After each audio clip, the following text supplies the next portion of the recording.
So I think we can start our session for today. Can anybody confirm whether I'm audible?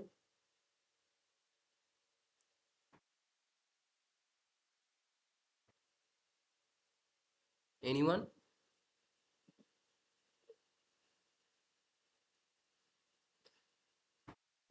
Yes, sir. Sorry. Okay. Dr. Sugandhi has raised her hand. Do you have any? Do you have anything to say?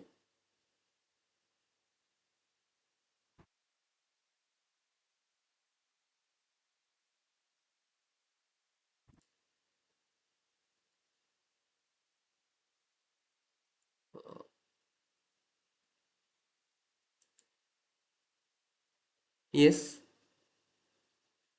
Oh, okay. Thank you. So let me just present my screen.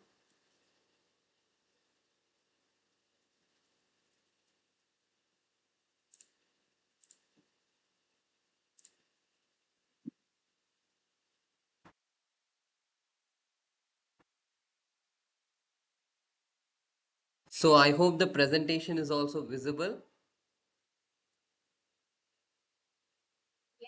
Yeah. So let's start our session. Let me introduce myself once again. So welcome everyone to week 2 live interaction session for the course Waste to Energy Conversion. This course is offered by Professor Prasanajit Mondal from the Department of Chemical Engineering IIT Roorkee under the NPTEL program. Myself Pratyumnan, a PhD research scholar of the Department of Chemical Engineering IIT Guwahati. I'm responsible for conducting the live interaction session every week. So I hope you have went through the week 1 live interaction session. You have joined or you have probably went through the video as well as the course lecture for week 1 and 2. So we have discussed primarily on the basics, that is the introduction of what is waste material, what you can classify as waste, what are the different types of waste material that you have. So we have seen their classification, and then we have seen about the types of hazardous waste material, non-hazardous waste material, and then moving on, we have seen their classifications as I said previously. After that, we discussed about the characteristics properties of waste. We have seen the characterization of waste materials. So something that we have seen is uh, about the BOD, biological oxygen demand, chemical oxygen demand. I hope you guys are able to remember. And we have also seen on the physical properties, that is your density, hydraulic conductivity, and in density we have many classifications. And after that, we discuss something about the proximate analysis, ultimate analysis. I will just show you that particular, yeah, this pie chart. So if you see here, you have this in proximate analysis, what all kind of components will be covered. That is nothing but your ash, percentage of moisture in the material, the fixed carbon percentage, and the volatile matter. In contrast, what does the ultimate analysis give? The constituents or the composition of the elemental constituents in your biomass material. So I hope you are able to recollect about the different types of characterization and the properties of the waste material we discussed in the previous lecture or previous live interaction session. So today for week 2, we have something more dedicated towards how to convert this waste material into a form of energy that will be useful for us.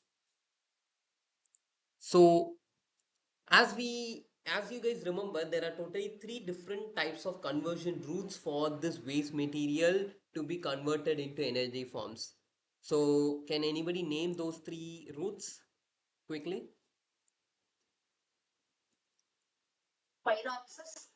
No. Yeah. That is only in the thermal. I'm talking about the major three ways of converting the waste to energy.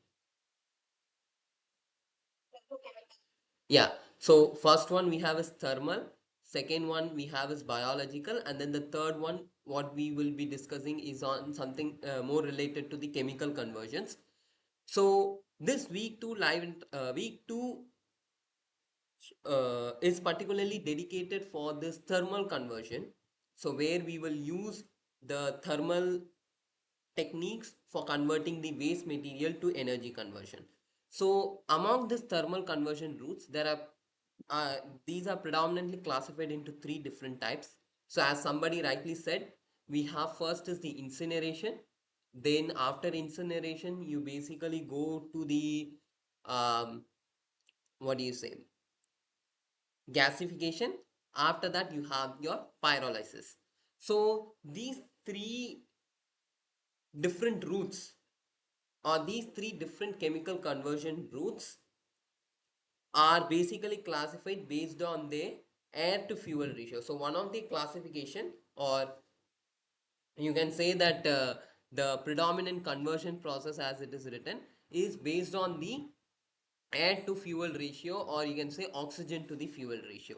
So if you go with the conversion or the incineration process, the very first process of our discussion, here the oxygen content or the air that will be required for the for the combustion, or for the what do you say, for the conversion is more. So the R value should be greater than 2.5. R value is nothing but it is your air to fuel ratio. So if that value is greater than 1, which means that the oxygen content that is required is more than the amount of fuel used. So in that case, the predominant conversion process will be combustion. So combustion typically, or incineration typically, requires excess of oxygen or the excess of air for the conversion of the waste material. But if you see that with the gasification, this happens in within the range of 0.68 to 2.5. What it means that it requires a controlled amount of oxygen or air for its conversion. It does not require excess, unlike in case of the combustion process. So similarly, if you see for the pyrolysis case, they happen at a very limited supply of oxygen. You cannot say no oxygen is supplied or no air is supplied, because without oxygen or the airflow supply, burning process cannot occur, because oxygen is necessary for burning, as all of us know. So pyrolysis is a process where the oxygen supply is limited. So if you have the ratio, or if the ratio is less than 0.68, typically the conversion process will be pyrolysis. And the composition of the products is also given. So if you have combustion, so over there it will be mainly oxygen, that will be the excess oxygen. So what is the definition of excess oxygen, anybody? So when I say something is excess, so what is the meaning of that excess of air or excess of oxygen in that particular process?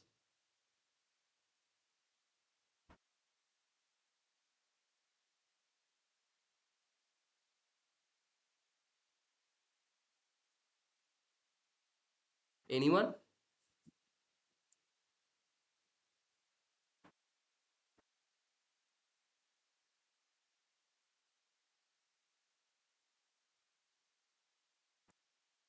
Yes.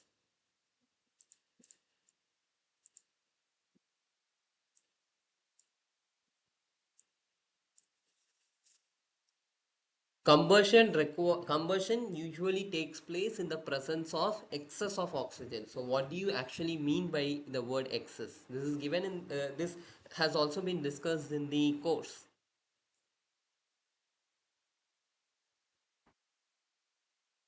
So excess of oxygen is nothing but the you supply more than the required amount. So certain quantity, that is the amount of oxygen greater than the stoichiometric ratio, which will not be used in that particular conversion process, that particular amount is said to be in excess.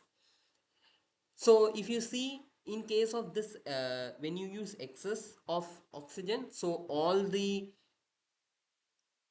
products, that is, if you consider the waste material to be predominantly carbon based, so almost all the waste material, so almost all the carbon will get converted to carbon dioxide. Similarly, in gasification process, if you see, since it takes place with the controlled amount of oxygen, so over there you also have the chance of getting CO as a carbon monoxide as your combustion products. Apart from that, the other products like H2, water, as well as the carbon dioxide is also possible. If you see in case of pyrolysis, since it takes place in a limited supply of air, so complete conversion of the so in that case, what happens is you cannot get CO2 as one of your products, but you will get carbon, hydrogen gas, as well as the carbon monoxide as your major products of this conversion process. So this is, you can say, you can call it as the basics of classification of the process, that is, or you can say the distinction between your thermal conversion process such as incineration, gasification and pyrolysis. So now coming to the next important factor is your, in case of incineration, so you have totally three performance factors that you need to consider. It is also called as three T's, which will be required for the complete combustion of the material. So what are the three T's? These are the important factors that will affect or that is required for your successful combustion of any waste material, including biomass and other waste materials as such. What are the three T's?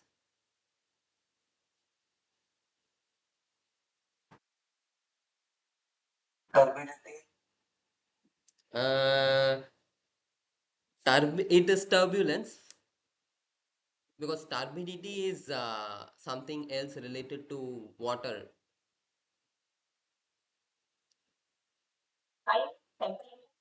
Yeah, so the three T's are,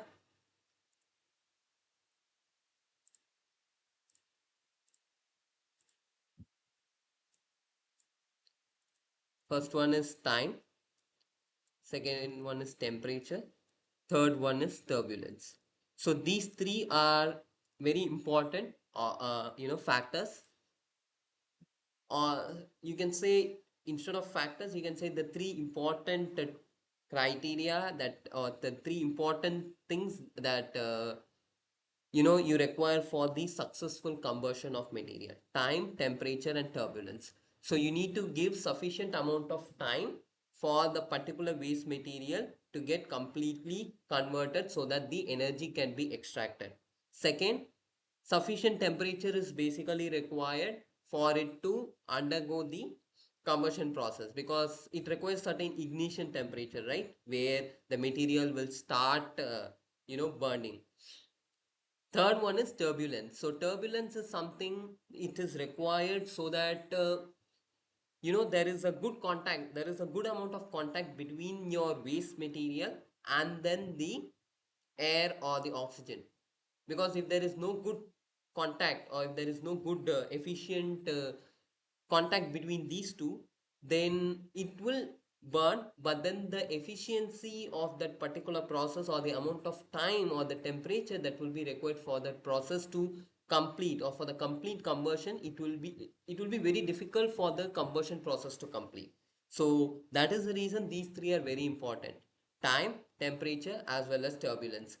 Like how for ignition of a particular material, or for the material to you know for the material to start burning, you require oxygen, fuel, as well as temperature. Like that, here also, for a particular process to, for a particular material to complete the combustion process, it requires time, temperature as well as turbulence.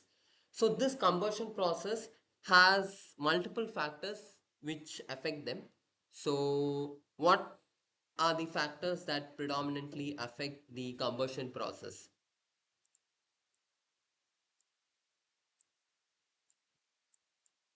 Factors affecting the combustion process. Yes, one. uh, particle size.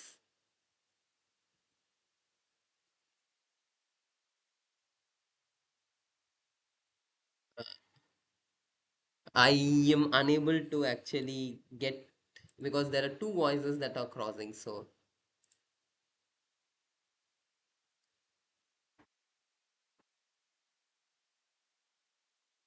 yes, you can tell. Oh, yeah, moisture content. That is yes, moisture content, extractive content.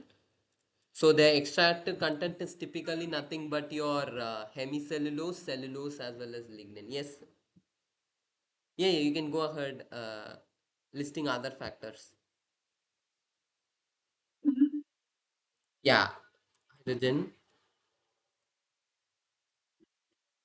Yeah, particle size is already written. Moisture content, extractive content, carbon, hydrogen, nitrogen content, and then anything else. Yeah, these are the major factors. So I guess apart from these, there are also one or two factors that is listed in the slides.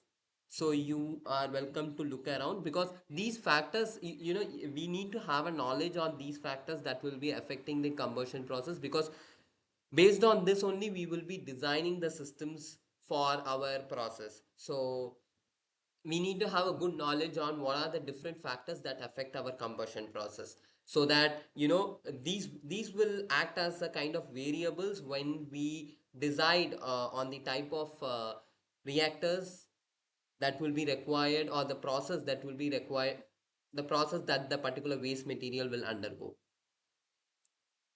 So this incineration, so these are the two main important things. Apart from that, there are also other content in the course, so you are welcome to look at that. And so please go through the course, because that is your first priority. And then we will be discussing here, this session is predominantly for numerical solving, so we do dedicate a little bit time for you know uh, ex- uh, for understanding few of the important concepts or the major things that will be discussed in the course.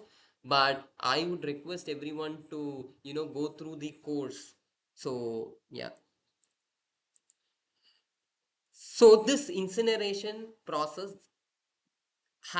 usually is has typically it's a process which has multiple steps. So it starts with drying. Then can anybody tell after drying what happens? Incineration is a that particular process has a chain of different has a chain is a chain of many different processes that will be happening. So first process, it actually starts with drying. Then yeah, after that,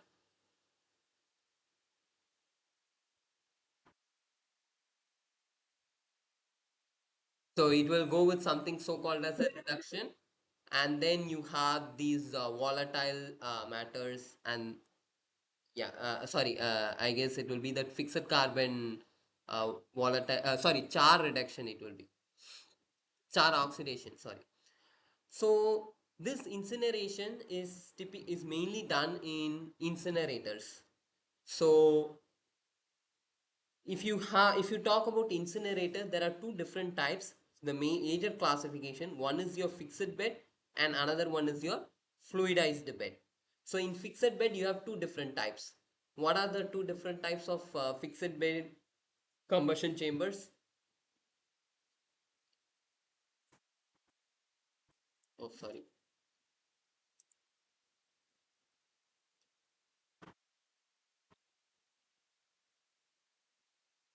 Yes.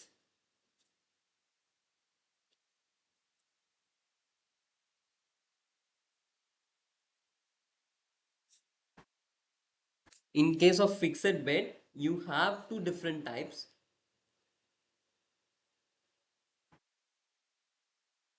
That classification is something based on something called as grating.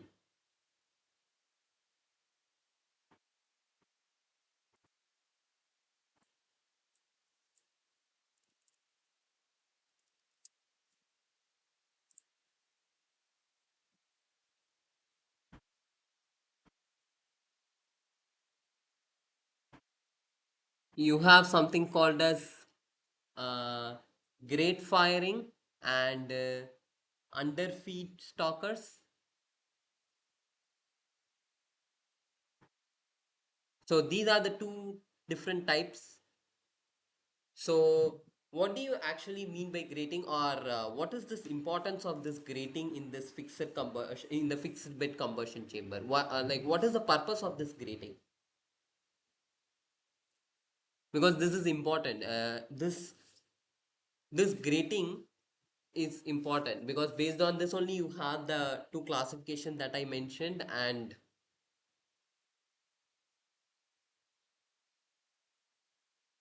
what is grating?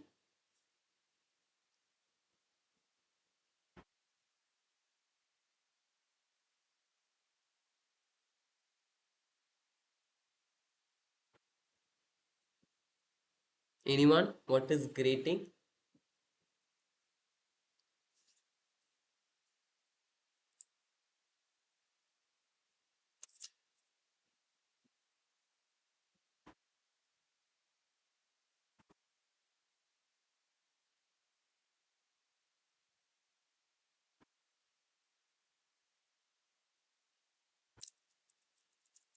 So you guys just think about it. I will fill up this table on multiple factors that affect the combustion process. You have particle size, specific gravity, then you have ash content.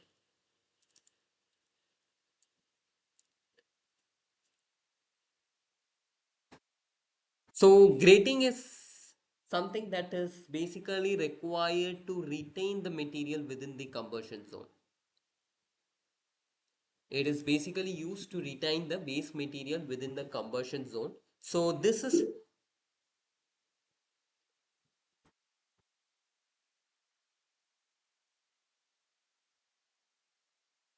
Uh, Amit Kaushik, you actually, for the first comment, can you provide a slide with the definition of excess of oxygen? I will just mention it in my slides. Also, I would like, I would suggest you to go through the lecture, the course, so that, over there also it is clearly mentioned. And your second comment is on reactor design. Can you be more specific? I'm unable to understand what do you mean by reactor design.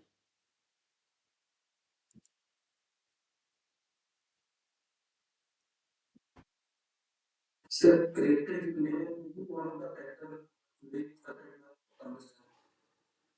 Oh, okay. Mm, Actually, I am here asking only based on the material perspective, like that combustion process. Of course, yes, what you said is also, acceptable, but over there you are taking into account the process of the entire combustion. I am specifically asking based on the material that you choose for this combustion process. So it's okay. So I was discussing on grating. Yeah. So grating is nothing but it is used to retain the material within the combustion zone, and this is done so that the combustion process is efficient.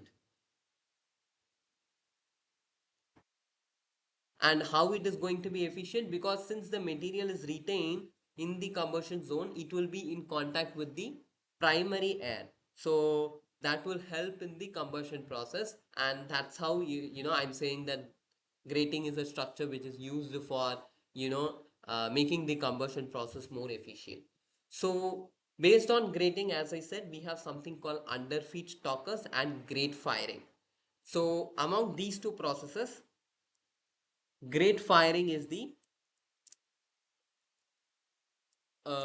you can say most beneficiary one.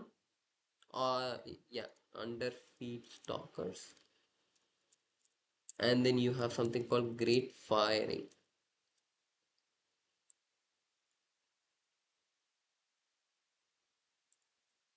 Yeah.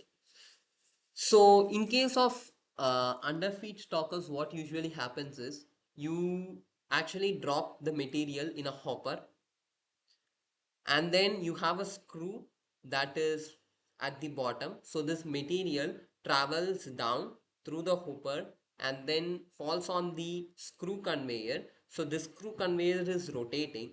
Because of the rotational motion, what happens is the material is transferred from one end to the other end and is then feeded into the what do you say, that grating, and then the combustion process usually occurs. In case of grate firing, what happens is the feed material is sprayed uniformly on the grate. The, so in case of grate firing, what happens is the material, whatever the feed material that you are going to take, is actually spread on the grating. So by doing this, and so apart from that feed material that you spray on the grating, you also supply the air. So that feed, that spraying the feed on the grating is done in such a way that the entire grating is homogeneously, the feed actually is spread over the entire grating uniformly, and also the air is also supplied uniformly. So the entire grating is now having this feed as well as that of the oxygen, is both are in contact, and this is happening homogeneously. So because of this, what happens is the process, the combustion process or the incineration process that we are talking about, is more uniform. Whereas in case of underfeed stockers, what happens is the material has to be forced through the conveyor, the screw conveyor, and is then feeded into the grating. So that kind of system is beneficial only for materials which has a low ash content, and is also only useful for small scale processes where you have to do the combustion process for relatively a small load of the waste material. It cannot be used for large scale production, unlike in case of the grate firing. So major advantage of the grate firing process, as I said, is the uniform distribution of feed and air through the grate. So let me just mention that here.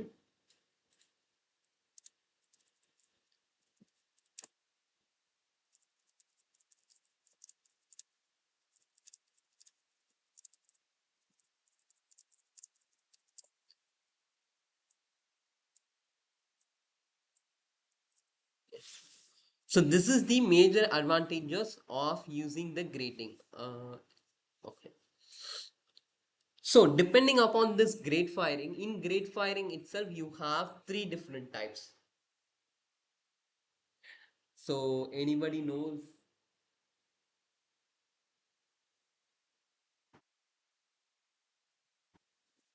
what are the three different types? Actually, we are focusing more on the theoretical aspects also, because your assignment problems has equal number of numericals, also this theoretical multi-choice questions, multiple choice questions. So that is the reason I'm also focusing on this theory part.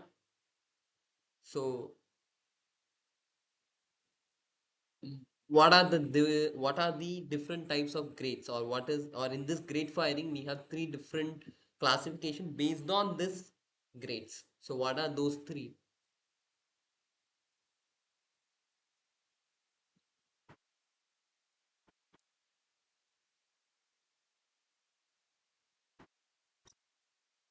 Let me keep this in another slide.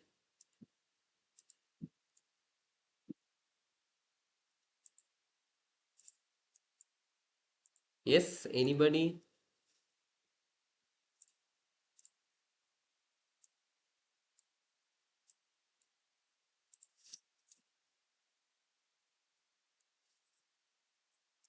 Different type of grades.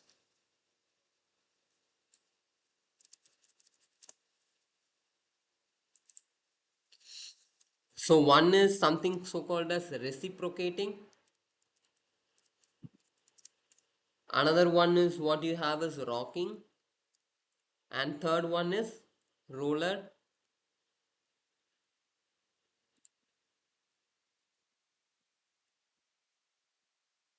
So these are the three different type of grades. So we will see one, you can say this, I think I'll start discussing with that question. So, yeah.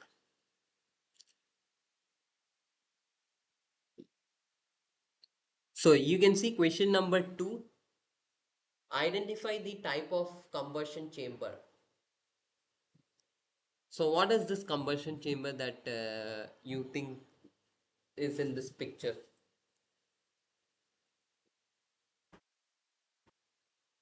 I guess you have these type of questions for your week 2 assignment also.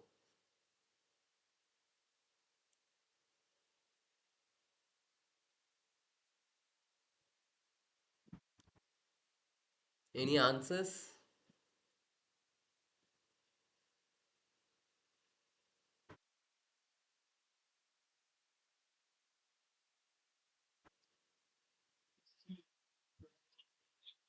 Yes, can you be a bit more loud?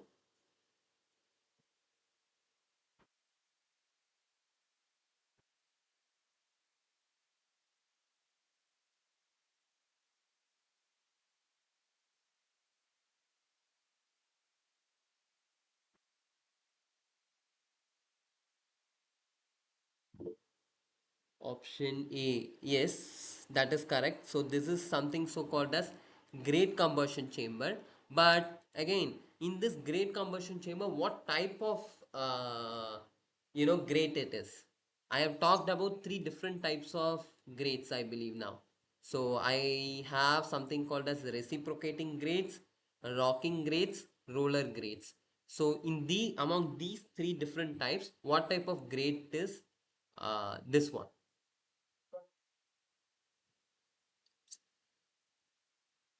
Yes,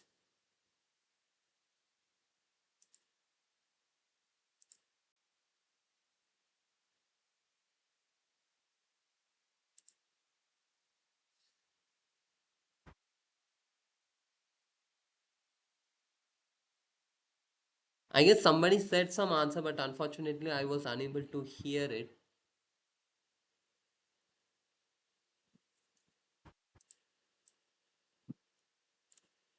I'll write the three types here once again. So one is reciproc. No, that I'm talking about question number 2.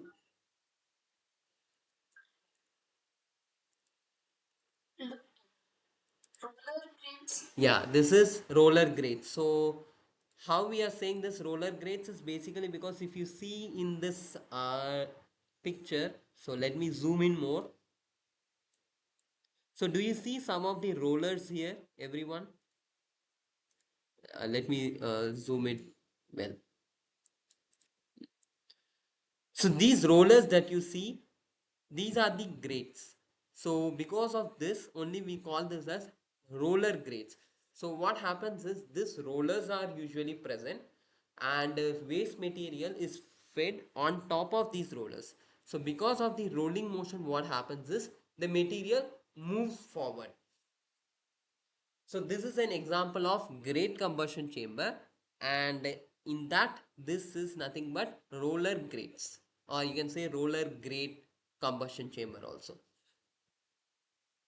So again I have in this also based on the mechanism of the direction of airflow as well as that of the waste material, you have totally three different types: counter flow, parallel flow, or you can say parallel flow, counter flow, and center flow. So can anyone tell me, based on the direction of the waste material, and then this is your air, uh, let me just mark it.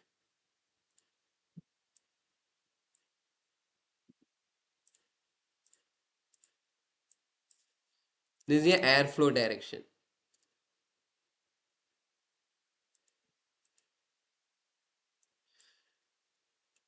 So based on this, can you tell me whether this particular arrangement is in parallel flow, counter flow, or center flow? Parallel flow. The reason why it is parallel flow is because both the, as I said, both the material as well as that of the air are moving in the same direction. If it would have been counter flow, then the direction of the airflow and the material will be in opposite. So can you call this, we can have a better name for this, what do you say, this arrangement, you can call it as great combustion chamber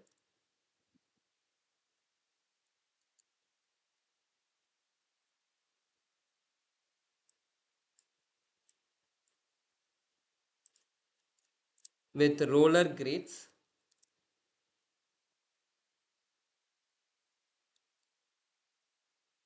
following a parallel flow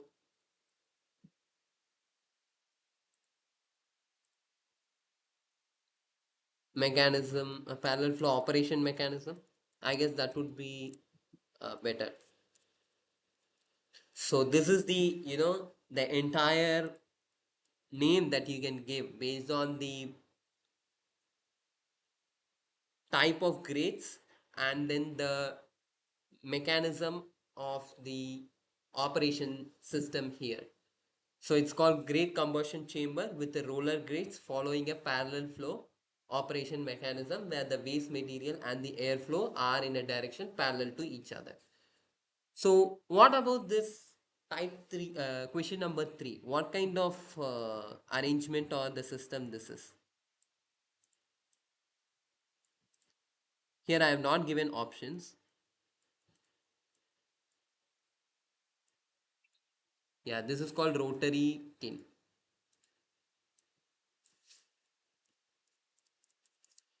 So this mechanism is nothing but you have a cylinder. So here you can see this is a cylinder, an inclined cylinder, and this inclined cylinder actually rotates. So that's why you can see the rotating tube. So the material is fed in here and then it is burnt and you have the burner here and then the exhaust gas comes out in this particular direction. So this is about this different types of incinerator and their mechanism. Of course, you have something so called as the fluidized bed. Over there, what happens is the bed that in case of a fixed bed, that bed will be fixed. So as you pass the air from the bottom, the bed will lift up.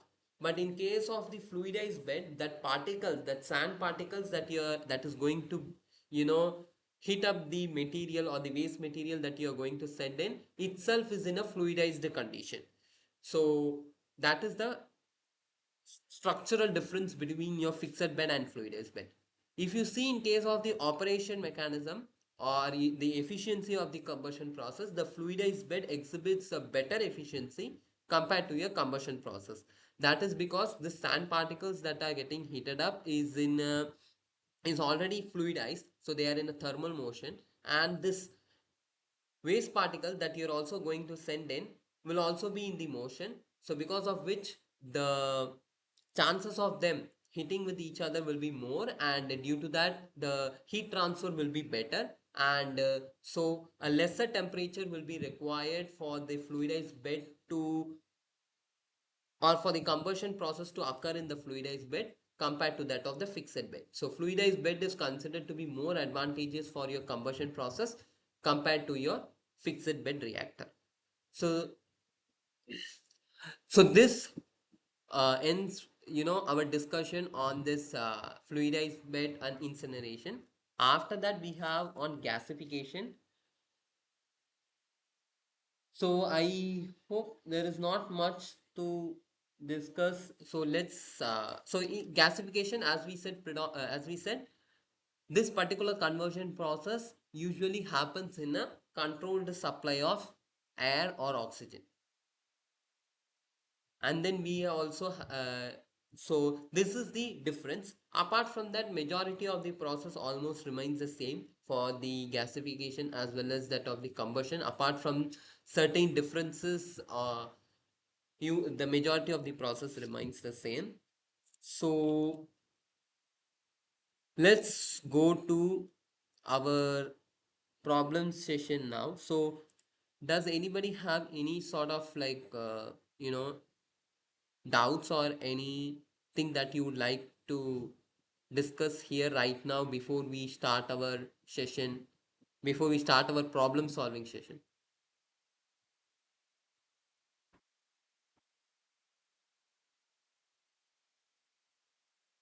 Anything that you would like to add or share on what we have discussed till now?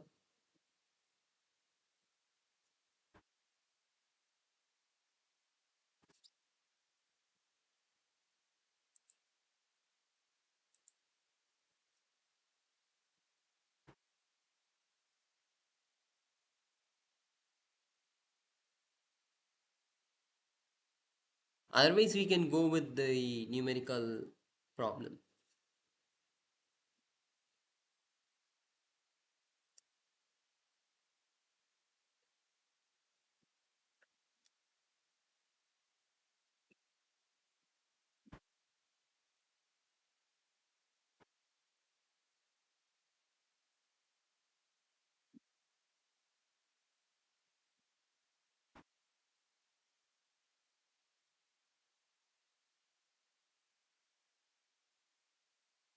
So let me show that slides once again for if in case if you have anything to discuss upon or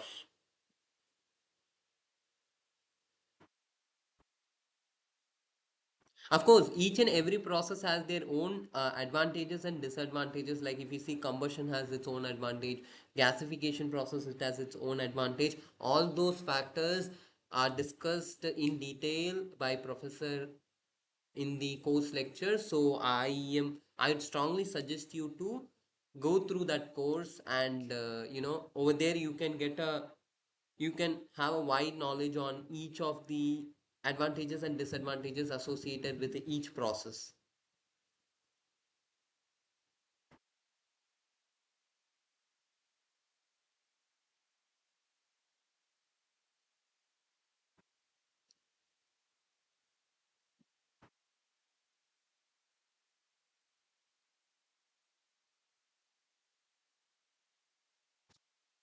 So if you don't have anything, then I think we can go for today's,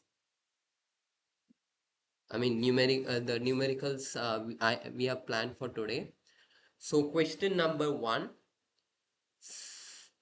So I expect answers before I solve. So you can, take down your notebook and then start solving the problem as I read through.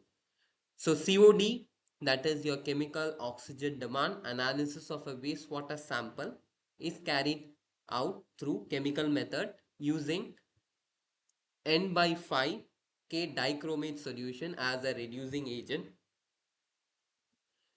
Excess dichromate is titrated against the ferrous ammonium sulfate FAS. 300 ml of wastewater sample is used. The titer value of ferrous ammonium sulfate are 55 and 81 ml for original and blank sample respectively. Determine the COD of the sample and assume that there is no interfering element in the sample. So here you are asked to calculate the COD. So you have the volume of the wastewater that you require and the titer value as 55 and 81 for the original and the blank sample. You are asked to calculate the COD, and you are also asked to take, consider that there are no interfering elements in your sample. So you can start solving. So what is the normality of the potassium dichromate? I hope everybody knows N by 5 is nothing but 1 normal divided by 5, or 1 by 5 normal. So that is zero point 0.2 normal potassium dichromate solution that is used.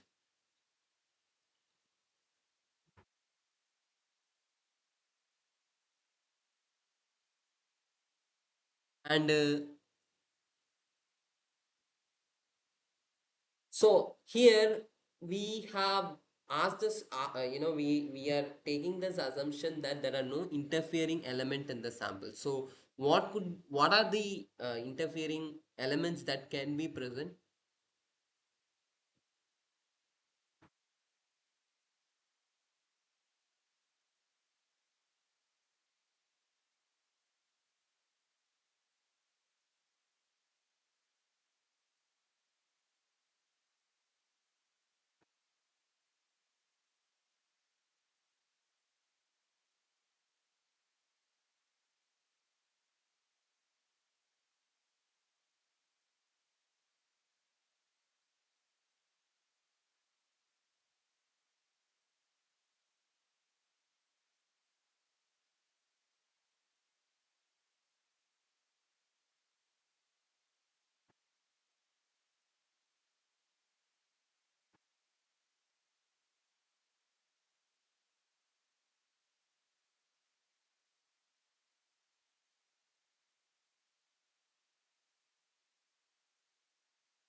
You can take your time and then let me know the answer.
Yes, any answers?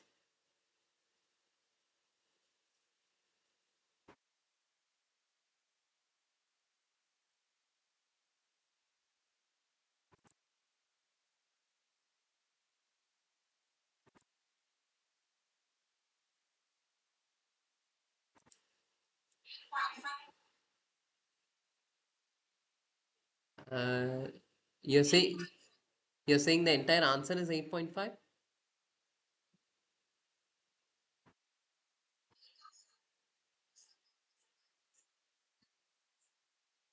Hmm.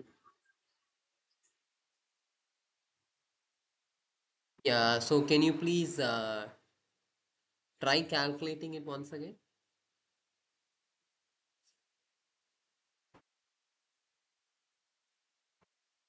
Yeah, I'll just write the formula.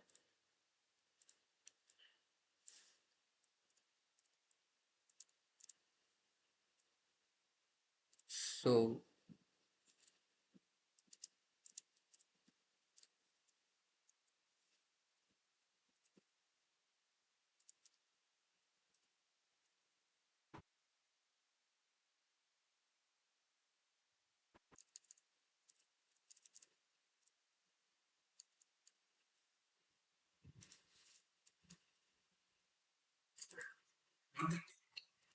yeah, it is close.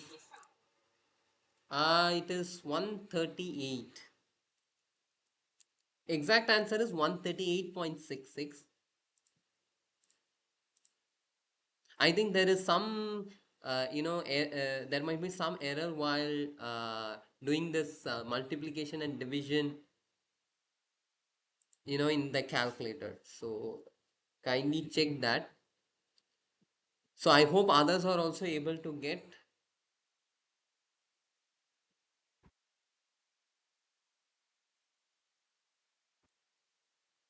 Yeah, it's 138.66.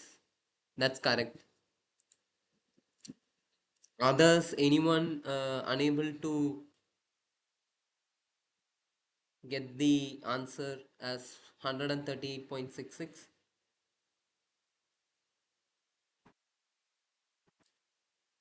Yes. So, for those who were able to get the correct answer as 138.66, so what is the units of COD?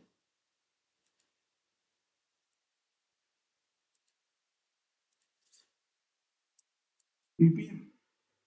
Milligram per liter. Same. So, shall I start solving, or anyone else requires some more time?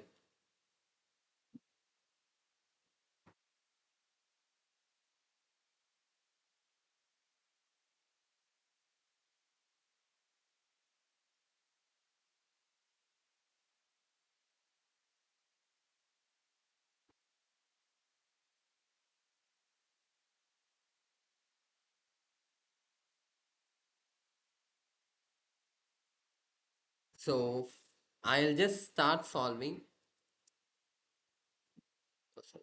COD. Let me keep the units always. Volume of the blank solution is volume of the FAS for the blank sample is 81 ml minus volume of the or the titer value of the ferrous ammonium sulfate FAS for the original sample is 55 times 8000, that is for the oxygen, multi-equivalent of oxygen, and then you have the normality. So n by 5, as I said, it is 1 normal, 1 by 5 normal. So zero point 0.2, this entire equation divided by 300. So thankfully in this question we do not have any unit conversion. So let me open my calculator. 81 minus 55, 26 times 8000 times zero point 0.2, that divided by 300. 138.66 or 66, or I will write it as 138.67 milligram per liter, or as somebody else also said, you can express this as 138.67 ppm, parts per million. It's a very simple one line problem. So if for somebody actually told me value around 80, so I hope very able to get this answer as 138.67. Okay, okay.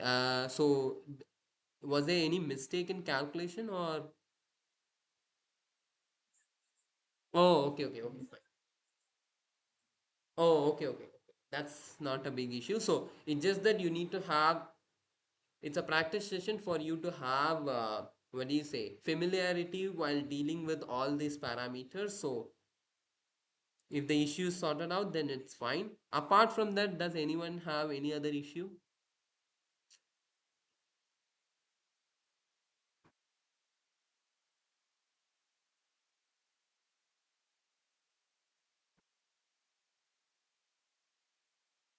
So I think I can move towards next question. If you have doubts, please, you're always welcome to unmute yourself and raise your queries, or at least drop a message in the chat box. So next question. So yeah, before moving to that numerical, so we have one question here. Question number 4, which we didn't discuss. Correct sequence of biomass based incineration process. You have 4 different options.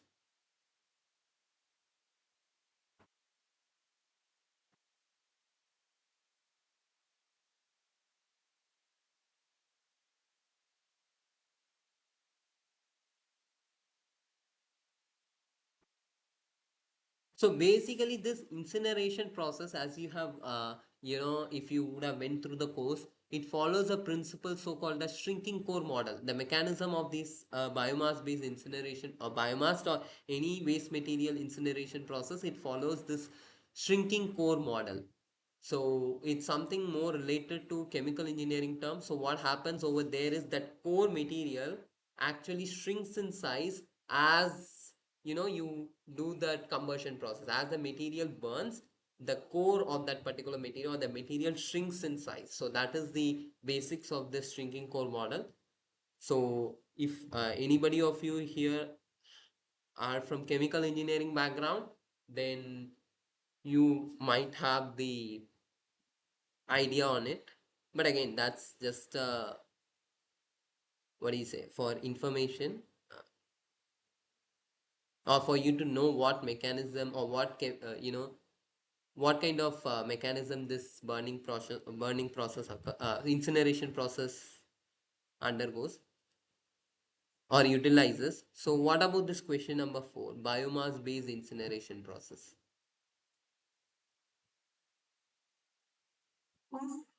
Yeah, production and combustion of volatile or and char. So I this we have previously discussed, and it's just that I wanted to ask once again. So yeah, let's go to the fifth question. So here the question is to determine the water equivalent. So previous class we discussed or we calculated gross heating value. If you remember, I will just show that question.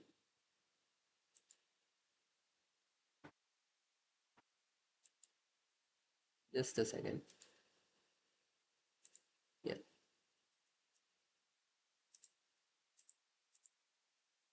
Mm,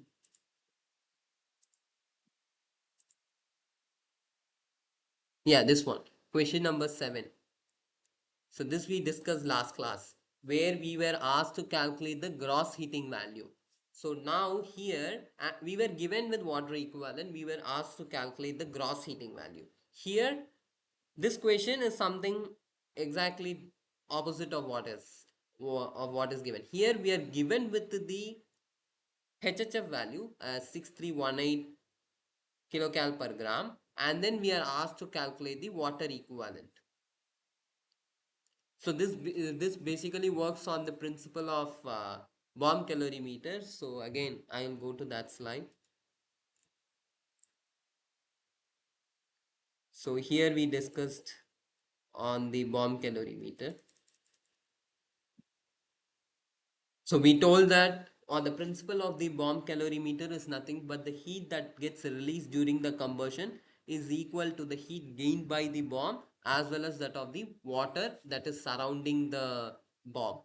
So we wrote that heat released during the combustion is nothing but it equals to water equivalent, that is nothing but mb, that is mass of your bomb, cp plus mw cpw times delta t. And this entire expression we told this represents for something called as the water equivalent. So now here we are asked to calculate that. Let me just yeah. So to determine the water equivalent of a bomb calorimeter, 1.1651 gram of benzoic acid sample with a HHF value of 6318 calorie per gram was used. The experiment produced a net corrected temperature rise of 4.5 degrees Celsius. Acid titration required is 11.9 ml of standard alkali and 8 centimeter of the par 45C10 nickel chromium fuse wire was consumed in the firing. Determine the water equivalent of the bomb calorimeter. So, like previous, you need to take into consideration the correction terms. If you do that, you will be able to solve the problem. So take your time for approximately, like, let's say 5 minutes will be sufficient.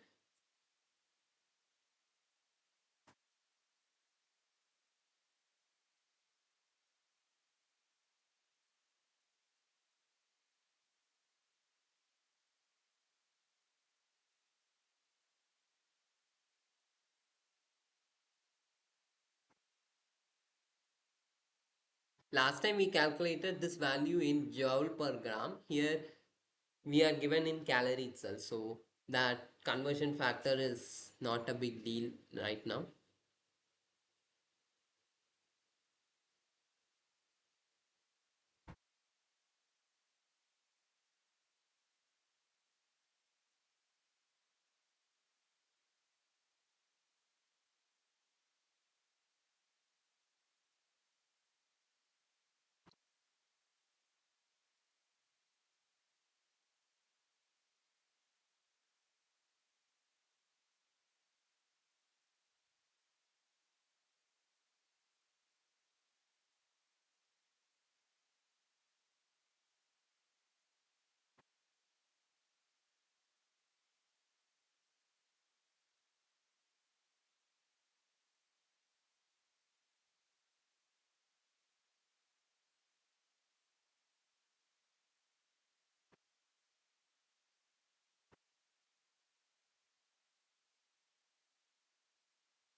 So this question has a bit of, what do you say, not tricks, but it's a slightly modified form of the equation that we have solved previously. Apart from asking us to calculate the different parameters, there are certain parameters which are changed. So please be careful while reading the question.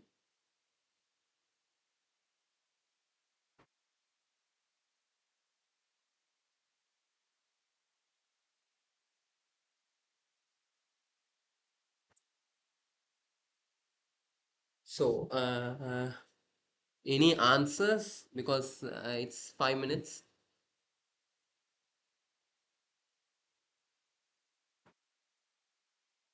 So yeah, let's start solving. Meanwhile, if you finish solving, then you can always unmute your mic and let me know your answer, or drop it in the chat box. So here,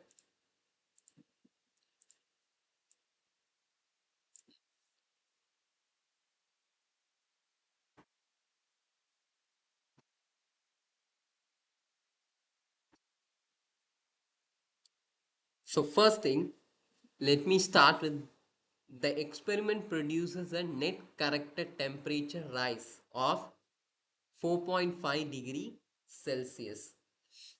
Or let me just start with the basic equation. So H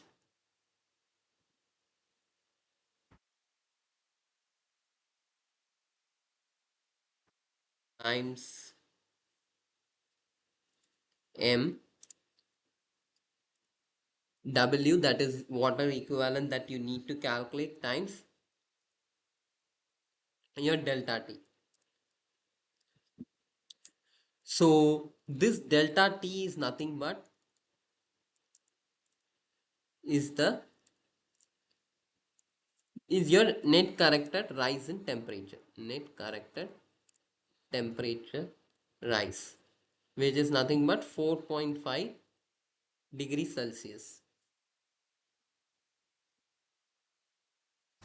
So here, apart from that, since we know that the entire energy that is released by the combustion process will not be taken up exactly by your bomb as well as that of the water, some amount of the energy is going to be used up for what do you say, multiple other process that happens, or the by process that usually happens. So we need to also include them into our calculation. So you can write this as,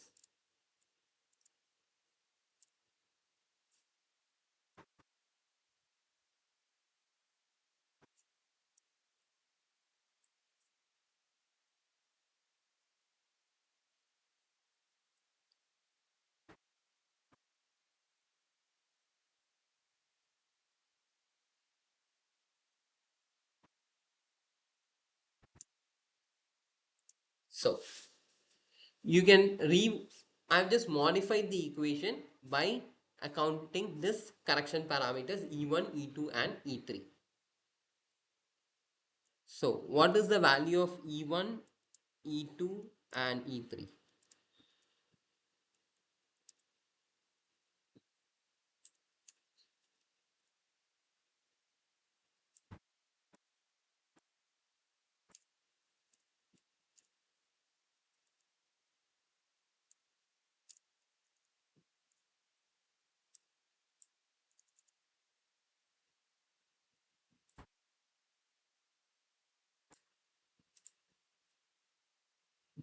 What is the value of E2? Let's keep E1 and E3 for some time. What is the value of E2?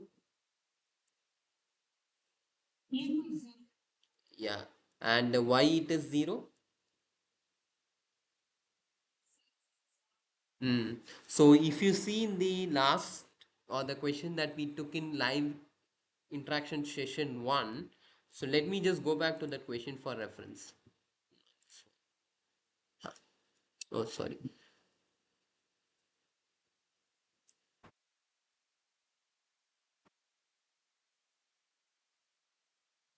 So here it is written that your solid waste basically contains 0.1 percentage of sulfuric acid. I'm sorry. Your solid waste basically consists of 1 percentage of the sulfur, and that is going to be combusted in your bomb calorimeter. But here there is no mention of that, and we are using benzoic acid, so the value of E2 is 0. What about value of E1 and E3? Yeah. Are you sure E3 is 8 or C3 is 8?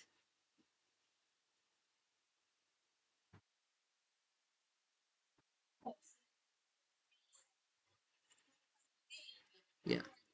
Yeah. To 8.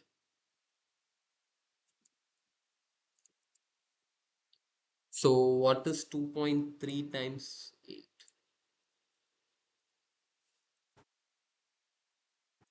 18.4.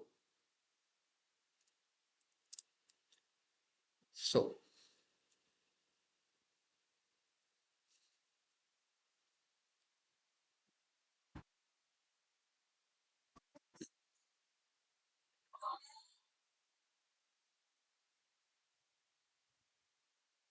Okay, actually, I don't have the answer for this question, so let me solve and let's see what the answer is.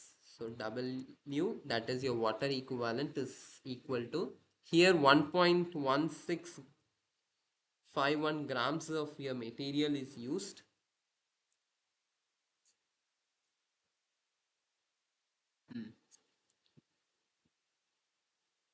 So that times your HHF value, that is 6318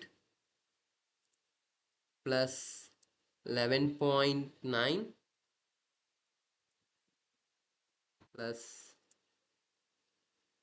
you have 18.4. This entire divided by 4.5.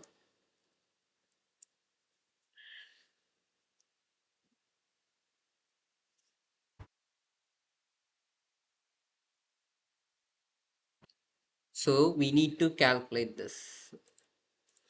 1.1651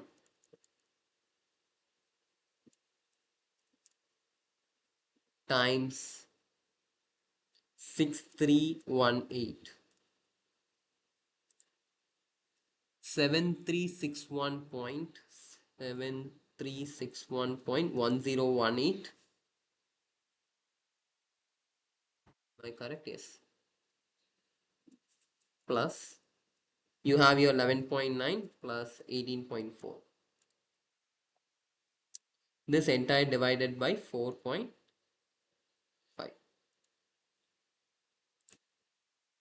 plus 11.9 plus 18.4.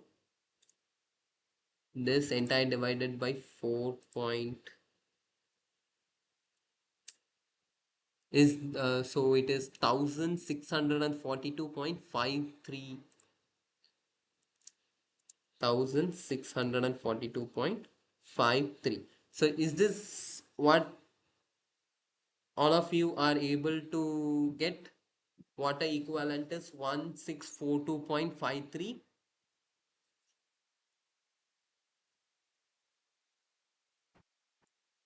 Yes. So Ritika Gupta has told us that the answer she is getting is 2324.74 calorie per degree Celsius. Um, so Ritika, can you just check your answer, or is everybody else getting the same answer as 2324, or they are getting, or you guys are getting whatever I have calculated or what answer I got here?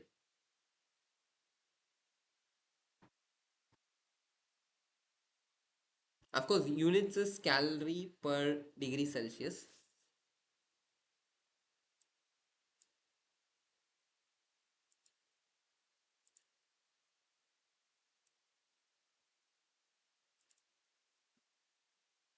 Any different answers,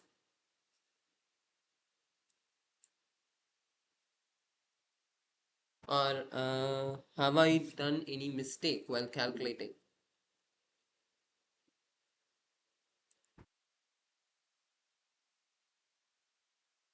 So okay, okay.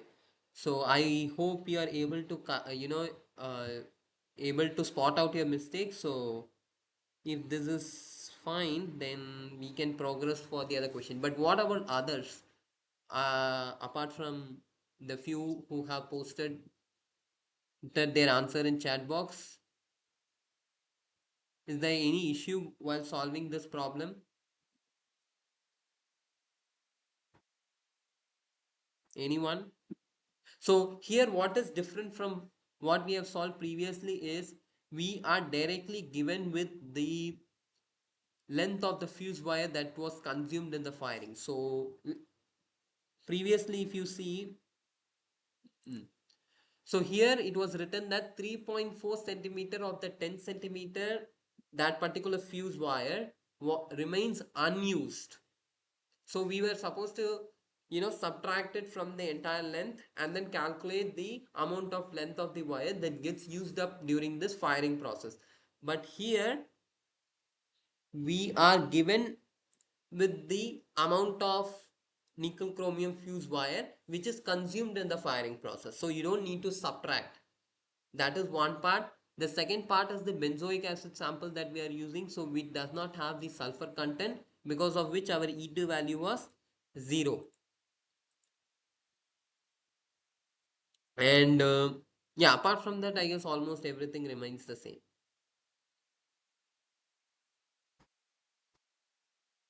And of course, be careful with the units. So, Yes. Oh yeah. Yeah, E1 actually it is there in ml, so you need to actually multiply this with 1. So this will be nothing but I guess calorie per ml, I think. Huh. Actually, you have a conversion factor. So if you use standard alkali, you need to multiply the volume with that particular what do you say?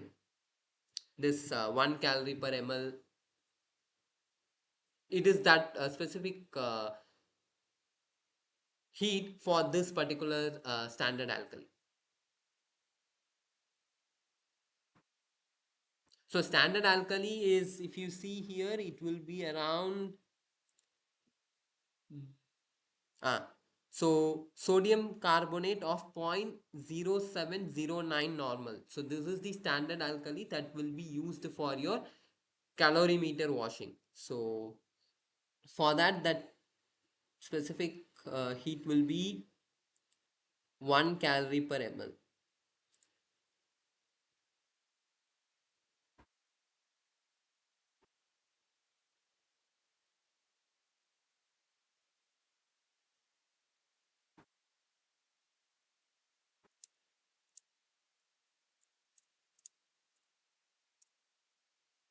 So thanks, actually, that's a good point, because units were, if I would have just written 11.9 ml, so units will not, you will not be able to add up the physical quantities.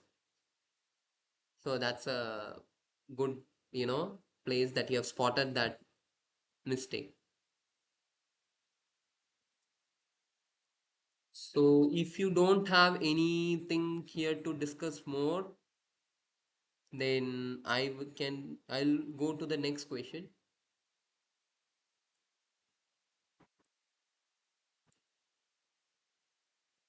Actually, next question is a quite a bigger question.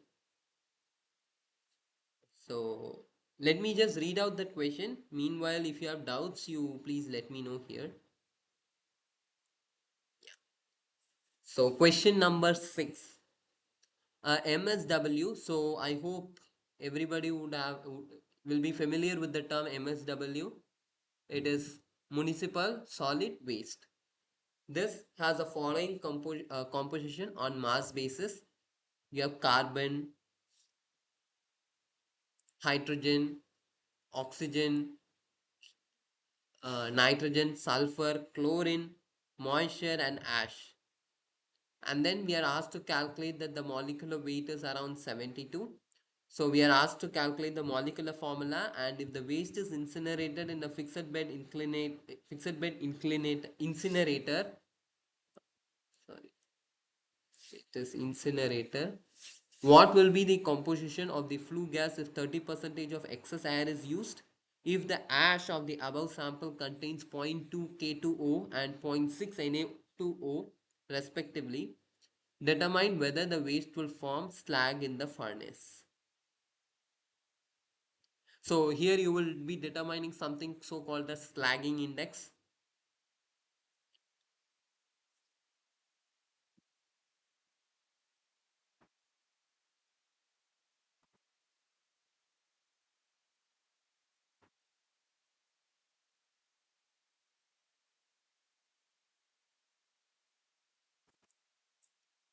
This is a quite longer question, so I'll give you again.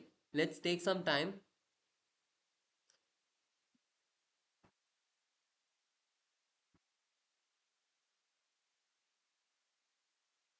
try solving it.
So what will be the composition of the flue gas here?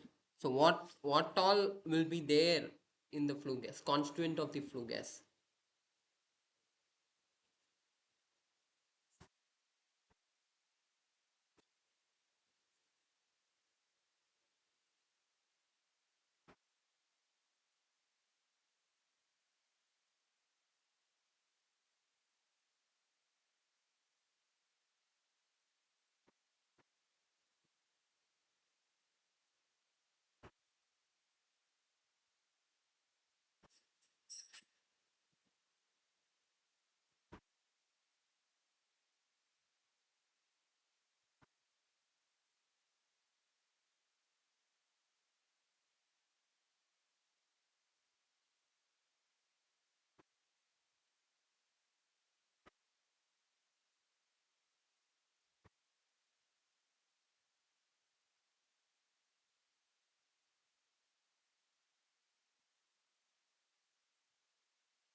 So yes, I mean, even if that, let's say part A is difficult, you can at least try part B like this. Let me mention this. Part A. Part B is simple, but again, we need to do part A also.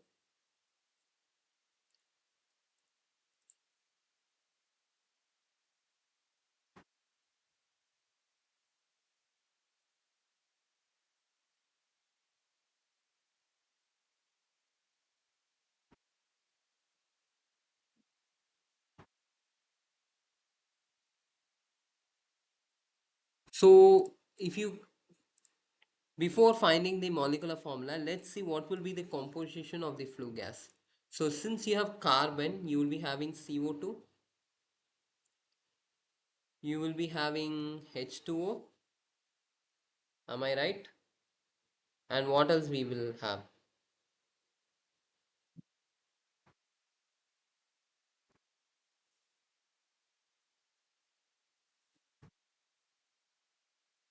Cl2 because we have chlorine. Then we can have nitrogen, N2 because that will be something that will come out of the system.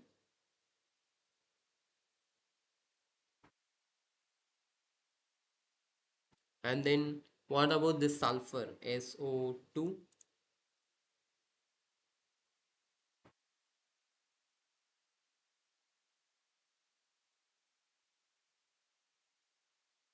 Anything else?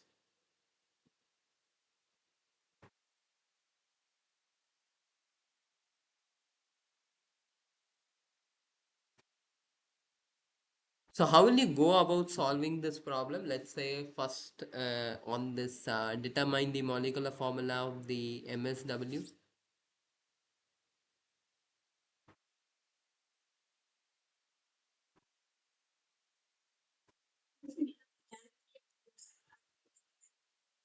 Hmm. Yeah, so first we need to calculate this. Yeah, yes, go ahead. I mean,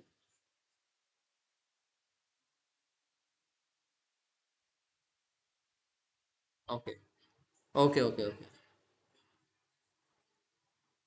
okay, okay. So, so let's start.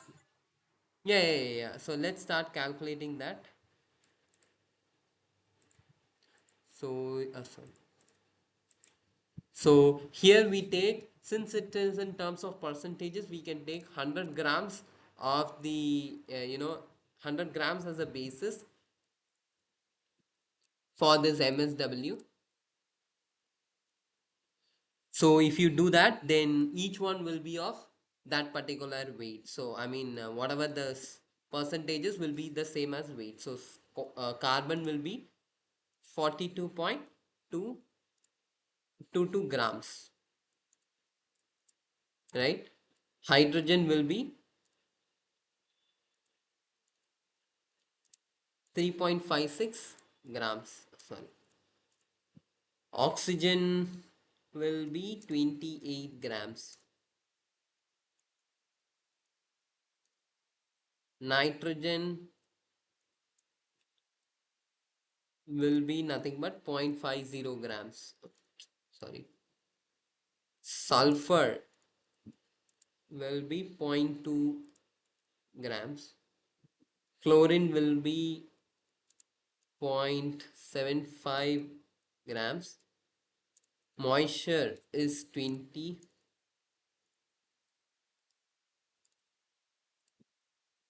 grams, and you have your ash, which is 4.77. So this will be the weight of the individual constituents such as carbon, hydrogen, oxygen, nitrogen, sulfur, chlorine, moisture, and ash. And we are considering the basis for this municipal waste as 100 grams. So based on this, we are supposed to calculate the molecular weight. Sorry, based on this, we are supposed to calculate the number of moles. So this will be 3.56 divided by 1, and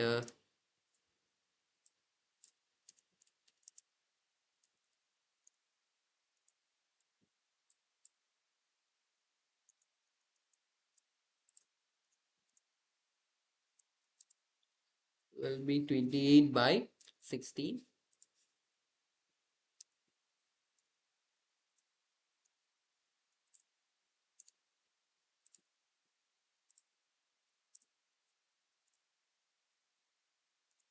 Hmm.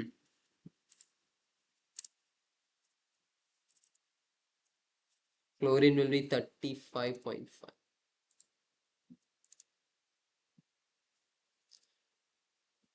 Moisture is nothing but water, so H2O, it is, I am giving it as 18, and this will remain as 4.77.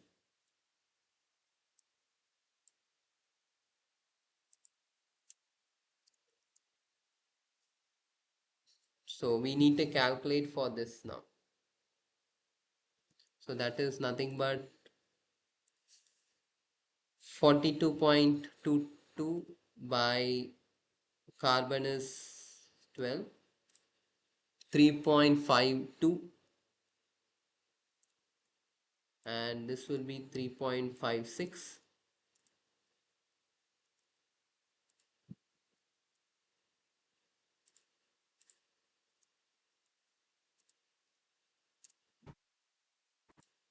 One 1.75.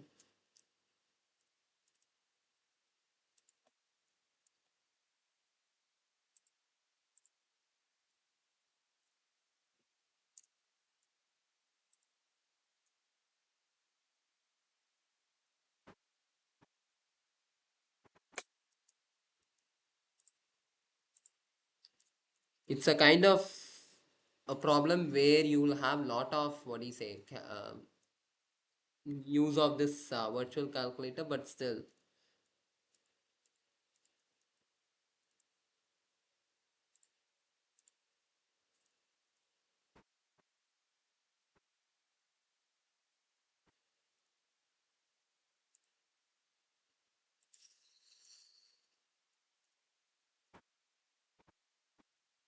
20 by 18 is somewhere around the 2 point, sorry, 1.111.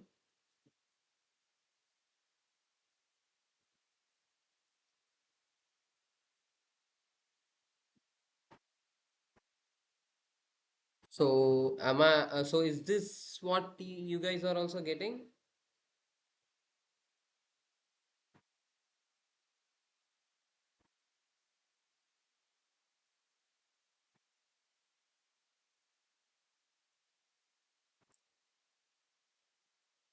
Oh yeah, just a second. Oh yeah, so molecular weight of ash is, sorry, I forgot to divide. So this will be nothing but 4.77 by 72. 0.06625. So this is what, I hope this is what you guys are also getting.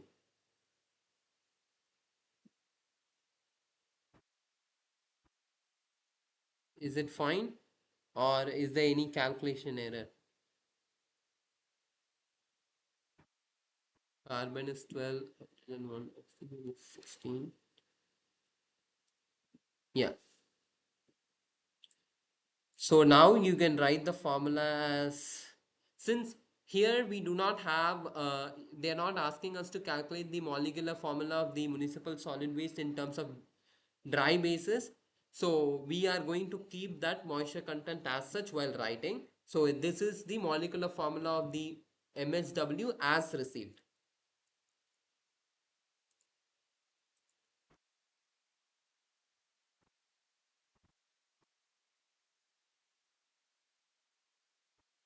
Molecular formula for the MSW as received.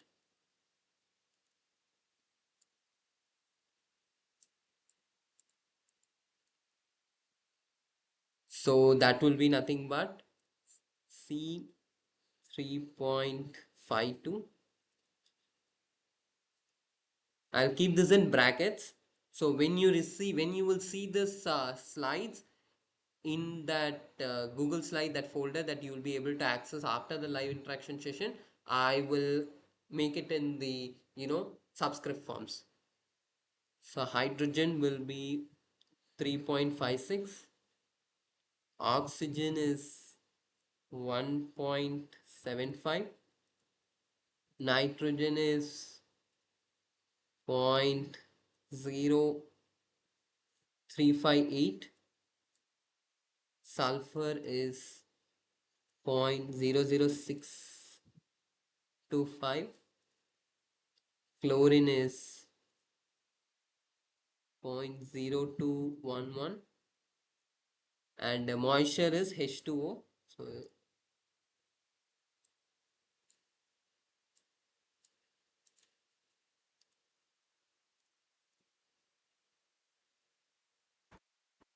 mm,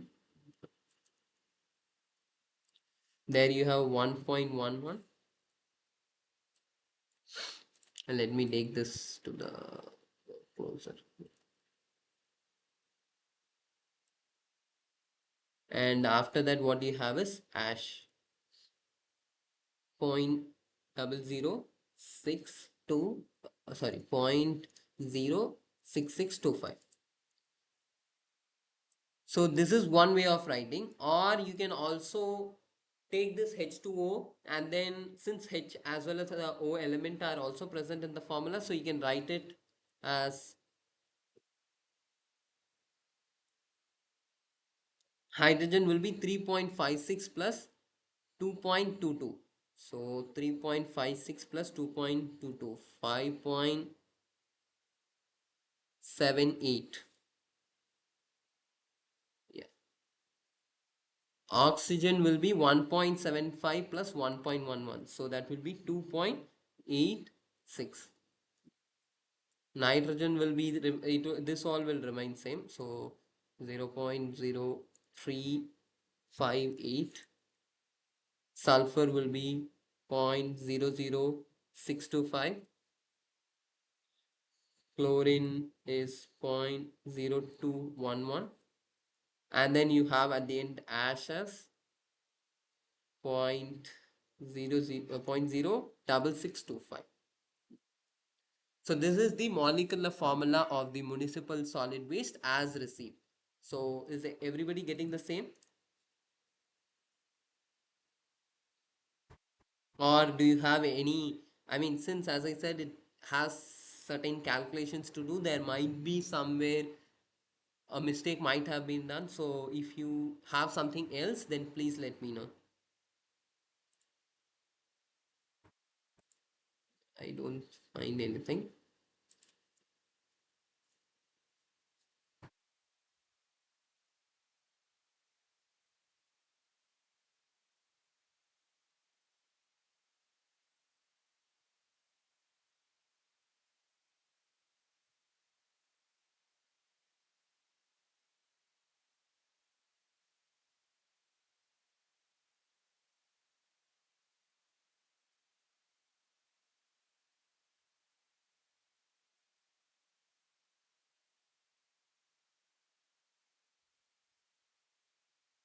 Is there any difference from what I have done and what you have got?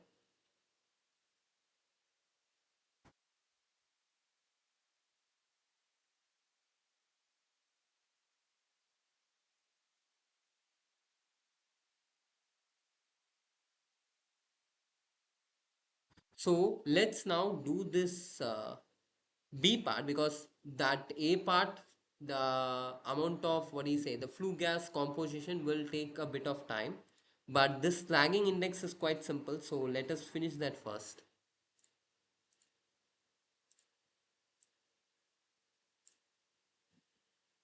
So how do you calculate this lagging index? I'll continue with the A part, but let's first finish this B. What is the formula to calculate?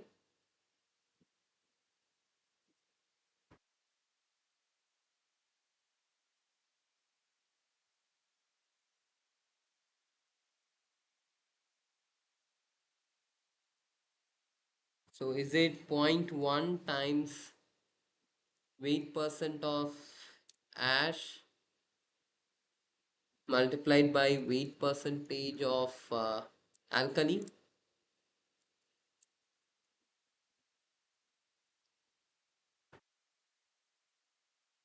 or alkali oxide?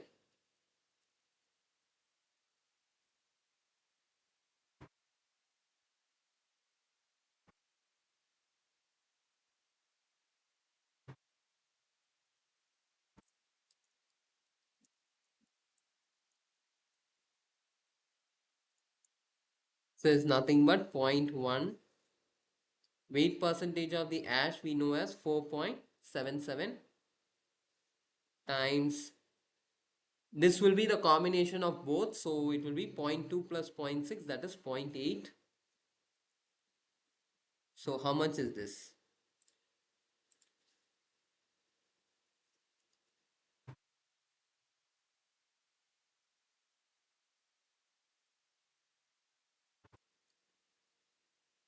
Wait, I guess I made a mistake somewhere.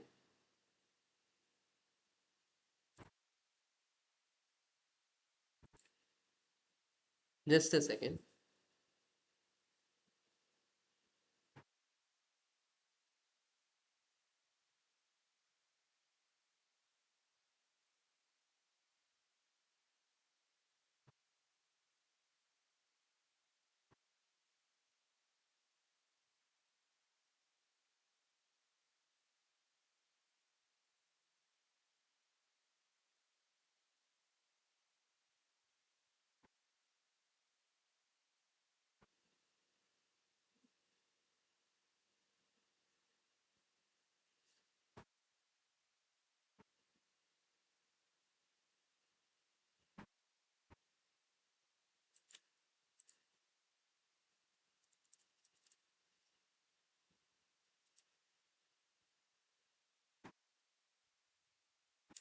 Oh,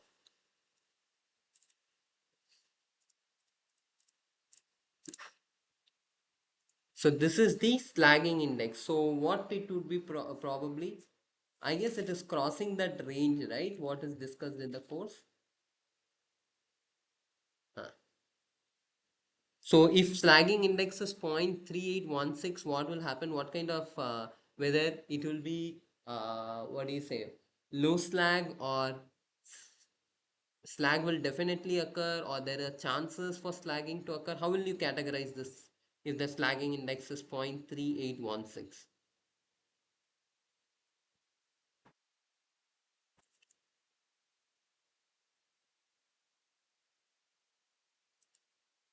Yeah, 0.3816 is right. So how will you categorize this? There are three categories, right? If the slagging index is less than 0.17, if it is between 0.17 to 0.34, if it is greater than 0.34.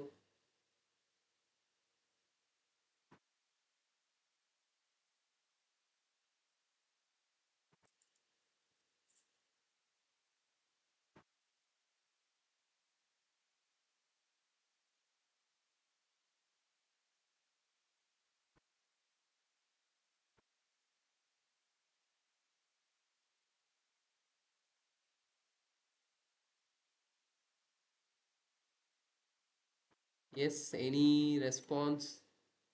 Have everybody got this or any mistake was done? Because previously I also there was a calculation mistake from my side too.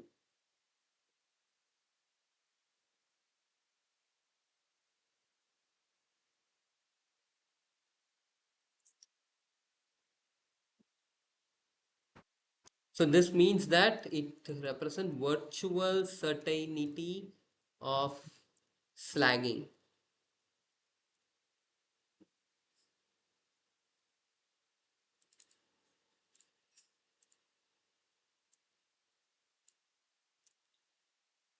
Basically meaning that the slagging will, there are a lot of chances of this slagging, there are a lot of chances that the slagging will occur in this process. For example, if it is between 0.17 to 0.34, let me choose this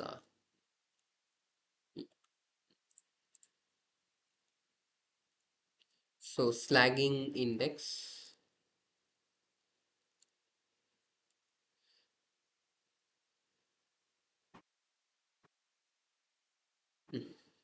less than 0.17, between 0.17 to 0.34, and greater than 0.34. So here it means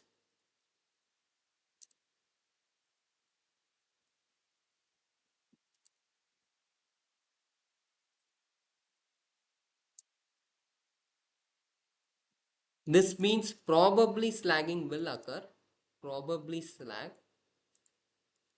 and this means low slagging or low chances of slagging.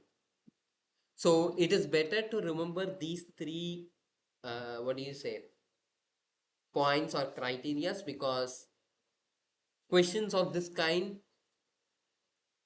can confuse, because if you are not sure with value, then it may be troublesome, because based on this there can be some multiple choices question. We are not sure, I'm not sure whether we will have it or not, but again these are the type of the questions that you will you know come across in your assignments.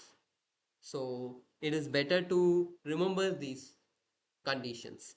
So since we have completed that, let us move towards solving this what do you say, composition of flue gas if 30 percentage of excess air is required. Let me take a new slide.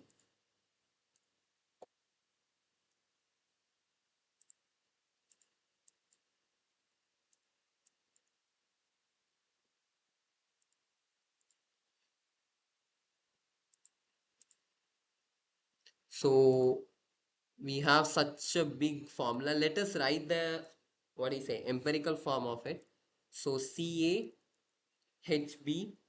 we have oxygen OC, then what we have, nitrogen, sulfur, chlorine, and then ash. So nitrogen I'm giving D, then oxygen is E, chlorine is F, and G, plus uh let me just separate it by brackets.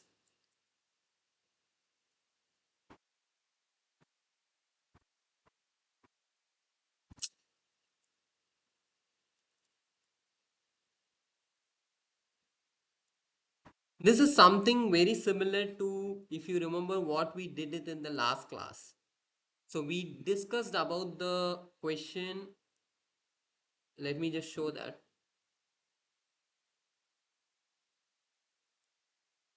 So plus oxygen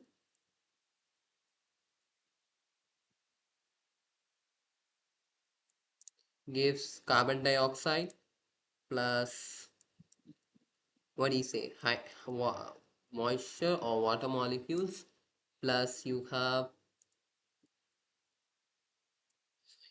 NO2 plus SO2 plus Cl2, I mean chlorine gas, plus nitrogen itself N2, plus what else do you have? And then again, what you have is the remaining ash.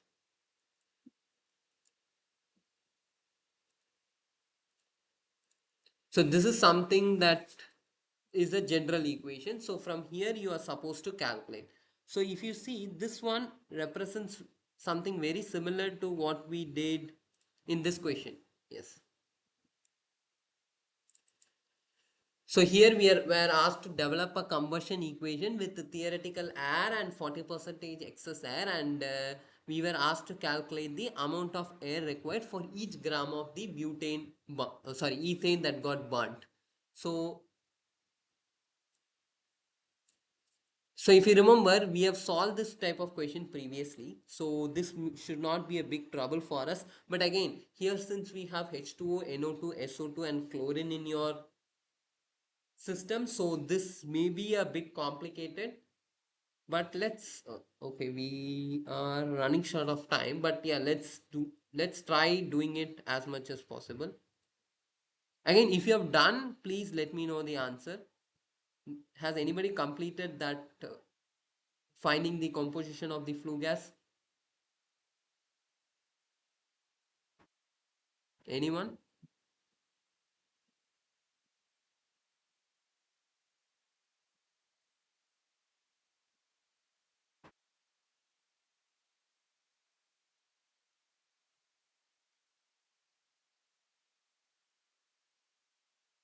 Okay, so let's see.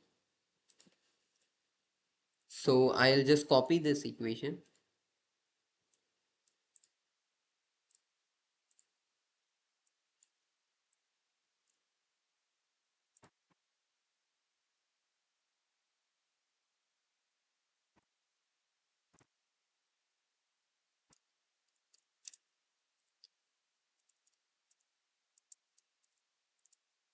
Uh,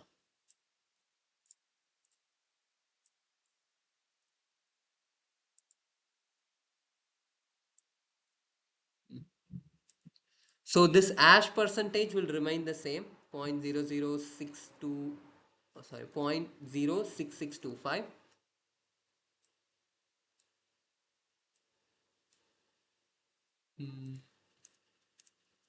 I'll write it this way. Then carbon dioxide will be 3.52. Similarly, hydrogen, you just need to divide it by 2. So 5.78 by 2. 2.89.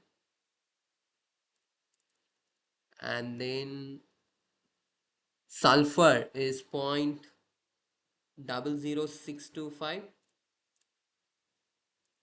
And then the chlorine will be this entire divided by 2, 0.0211, 0.01055.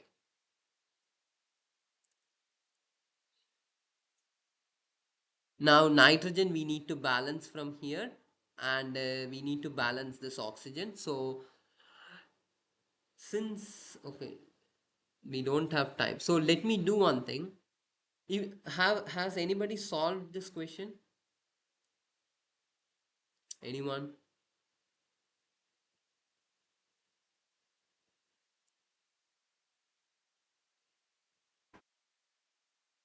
Yes, no?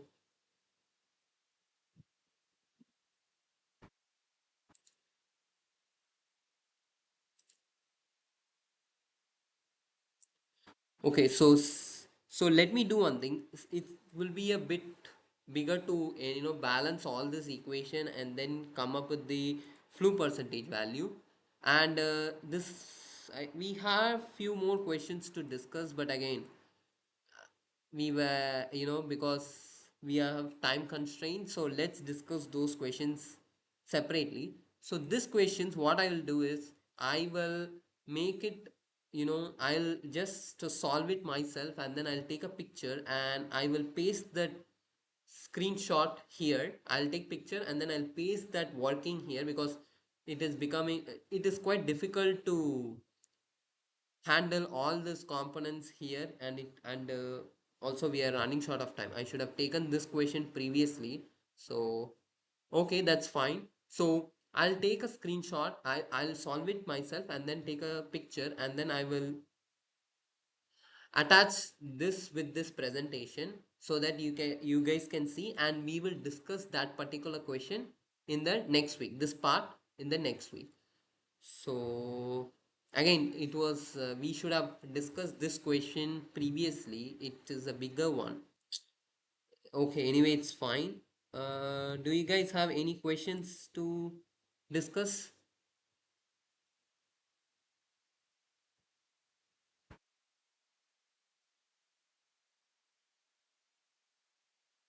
I'll stop sharing. Yes, anything to discuss, or also you are also welcome to let me know your suggestions about this live interaction session. Do you have any feedback on this live interaction session, like the way we are conducting, or the presentation? If you have any feedback or suggestion that you'd like to share, then please you can do let me know. It will be beneficial for us so that I can incorporate those comments for the next from the next live interaction session onwards.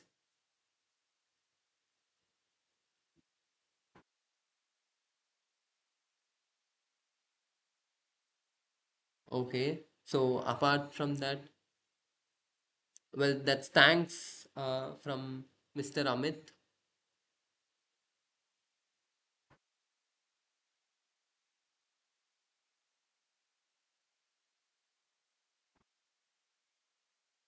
Or you can also fill the survey form. So let me just conclude the session for today, because I don't want to take much of your time. The schedule was between 5 to 7, so let's fix to that.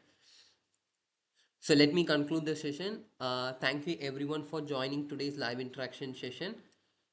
This particular recording as well as the PPT will be available to you very soon. I'll upload them.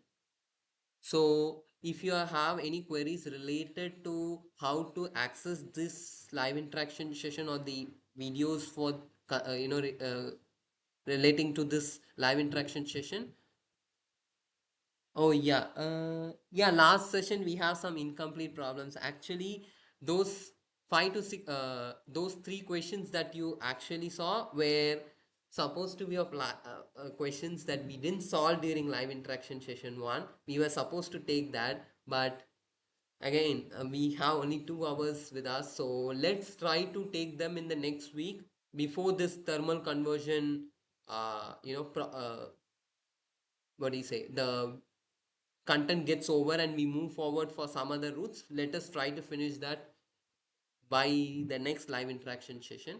So where I was, so if you have any this thing queries related towards where to find the video, so in the home page of this NPTEL course waste to energy conversion, in the course outline section, if you see where wherever you access this week 1, week 2, week 3 live interaction session, at the bottom you have a problem solving session. So if you click on that link, you will be directed to a Excel spreadsheet, a Google Excel spreadsheet. From there you can actually watch this YouTube video and access the PPTs.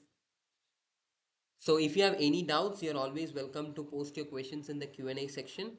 And so yeah, till then, try solving your assignments, and we will also take up some of the assignment questions from week 1 and week 2 next in the next live interaction session. Our next live interaction session will be on 7th September.